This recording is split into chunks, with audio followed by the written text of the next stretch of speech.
আমাকে ডাকছে, ওগো মা, সেই না মা বলে ডেকেছে, অভাগিনী মা।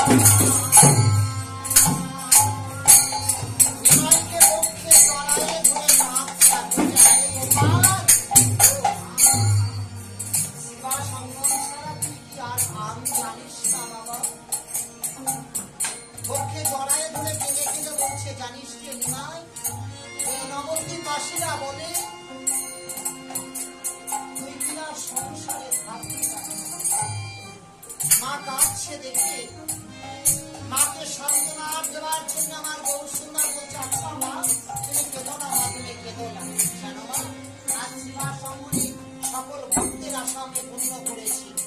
ওগো মা, আমি তোমার সন্তান হয়ে বলছি মা, তুমি আজ আমার কাছে যা চাইবে তোমার সন্তান হয়ে আমি তোমাকে তাই দেবো। বলো মা তুমি কি চাও আমার কাছে? নিমাইকে পক্ষে জড়ায় ধরে কেঁদে কেঁদে বলছো, রে গোপাল, এই অভাগিনী মা সন্তানের কাছে কি চাই জানিস? না এই জনম দুঃখিনী অভাগিনী মা যতদিন বাঁচবে আমি মৃত্যুর আগের সময় পর্যন্ত তোর মধুমাখা কণ্ঠে যেন আমায় মা বলে ডাকিস গোপাল।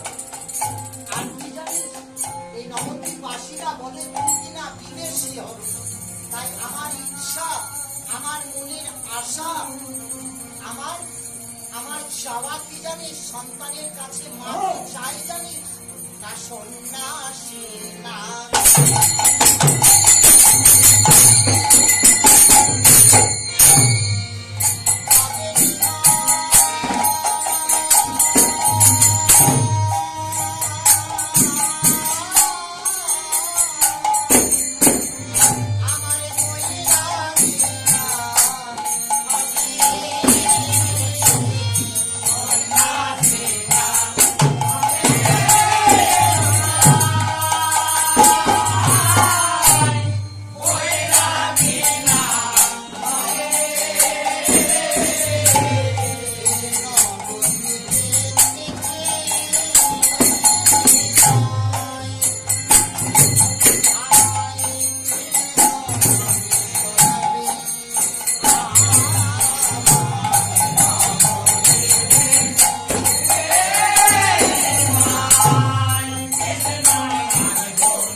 তোমার অনুমতি না নিয়ে আমি কোথাও কোনো দিনের জন্য যাবো না। কেন মা? দিদা বলেছে তোমার অনুমতি না নিয়ে কোথাও কোনোদিনের জন্য যাবো না। মা তো মনে মনে ভাবছে তাহলে নিমাইদের সংকল্প নিয়ে আমি তো নিমাইকে বিদায় দেবো না, তাহলে নিমাই আর কোনোদিন আমার কাছ থেকে চলে যাবে না। যা যা বাবা বধুমাতা বৈষ্ণবপ্রিয়া কত আশা করে শয্যা রচনা করেছে, সারা নিশি জাগরণে আছিস, যা বাবা স্বয়ং মন্দিরে স্বয়ং যা। গৌরসুন্দর আমার 1 বছরের পর 1 রাত্রির জন্য বিষ্ণুপ্রিয়ার পক্ষে স্বয়ং মন্দিরে আবার গৌরসুন্দর স্বয়নে যখন আছে ভাগিনী বিষ্ণুপ্রিয়া করছে কি আর তার জন্য কঠিন করে গৌরসুন্দরের কমল চরণ সেবা করছে আর তুমি নয়ন তবে ভেসে যায়। তাই বিষ্ণুপ্রিয়ার নয়নের বাড়ি চোখের জল সেদিনা প্রভুর কমল চরণে পড়েছে। প্রভু জেগে দেখছে কি না চরণ তলে বিষ্ণুপ্রিয়া বসে বসে কাঁদছে। তাই দেখে বলছে আচ্ছা প্রিয়া কি কারণে তুমি চরণ তলে বসে কাঁদছো? আচ্ছা প্রিয়া আজ জীবাসম্মনে সকল ভক্তের আশা পূর্ণ করেছি, মায়ের আশা পূর্ণ করবো কথা দিয়েছি। আজ আমি তোমার স্বামী হয়ে বলছি প্রিয়া আজ তুমি আমার কাছে যা চাইবে আমি তাই দেব। প্রিয়া তুমি কি চাও আমার কাছে? আমি তোমার স্বামী হয়ে বলছি যা চাইবে তাই দেব। বধুমাতা বিষ্ণুপ্রিয়া করে জুড়ে কেঁদে কেঁদে বলছে প্রভু গো এই অভাগিনী তোমার নানা চরণ ছাড়া তো আজ জানে না, কারণ তোমার কাছে আমি কি চাইবো বলো, কারণ তুমি আমার সব, তুমি আমার হৃদয়ের স্পন্দন। হে গৌরসুন্দর তুমি আমার অঙ্গের ভূষণ, হে গৌরসুন্দর তুমি আমার প্রাণ,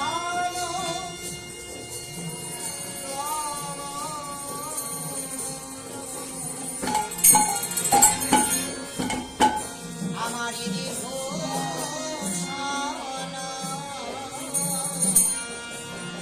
আমার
তাই হে গৌরসুন্দর তুমি আমার হৃদয়ের স্পন্দন। এই অভাগিনী দাসী তোমার চরণে একটাই বিনতি, একটি আমার প্রার্থনা, এই অভাগিনী দাসী যেন ঠাই পায়।